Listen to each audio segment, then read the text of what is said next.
Ngayong araw, plano namin na bubutangan ng kusina ang aming floating cottage at hindi rin basta-basta dahil nagluto na rin kami ng lechon manok na napakasarap naman talaga at di na natin yan papasaluin. For sure na mabubungkag na naman ang mga baho nito kung samahan niyo kami.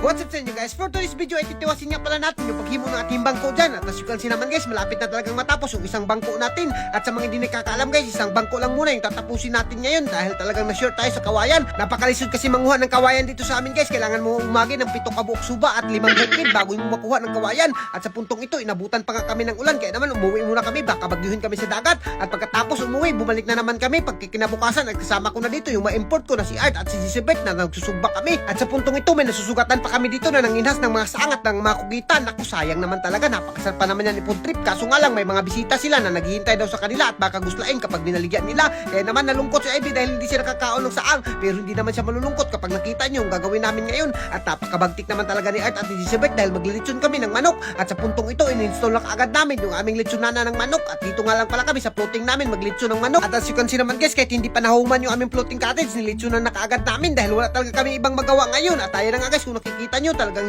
minarinit na kaagad ni Art yung manok dyan. Napakasarap naman talaga yung manok na yan. At first time namin makapaglitsyon ng manok dito sa floating namin. At sa susunod, kapag natapos na talaga to, baboy na yung lilitsonin natin dito. At napakasarap naman talaga yan. At ayan na nga, binugkutan na kaagad nila Jezebeth yung unang manok para hindi na lumiyok. At tinakang na kaagad namin. Naku, napakasarap naman talaga pala maglitsyon dito sa amin. At sa puntong ito, habang naglilitsyon kami ng manok at pinapaabot namin na maluto, siyempre hinikay ko na kaagad yung magiging kusina natin dyan. At pilinano ko na kaagad dyan. At siya nga pala guys, hindi nakakalam. Dati nga pala akong engineer, na football nga lang ako dahil nagkamali yung sukod ko. Kaya naman sa puntong ito, dito talaga magagamit yung ating pagka-engineer dyan. At ayan na nga, sukan siya naman guys, pilinano ko talaga ng maayos yan para mas maging maganda yung kusina natin. At bali, dadagdagan nga pala natin ng kusina yan para hindi talaga mabasa at dito na tayo magluto. Pero ito guys, hindi pa talaga ito totally. Ito na yung magiging kusina natin. Nag-layout lang ako dyan kung magiging bagay ba. Tinistingan ko lang, pero naku, pagtingin ko napakabaot naman talaga. Lalo na kapag nilagyan ng powder yung mga ganito, naku, talagang napakaway lami. Kaya naman, huwatin na lang natin si Papa G para mas maging maganda. Sa tinuod lang, tinistingan ko lang naman talaga to kung magiging bagay ba dahil nagpapalipas lang ako ng oras. At as you can see naman guys, itong tinutudlo ko sa inyo, dito natin ilalagay sa kilid yung ating magiging swimming pool at lalagyan natin ng net at abangan nyo guys kung ano yung magiging resulta niyan. At sa puntong ito, pagtanaw namin sa aming lechon manok, medyo goods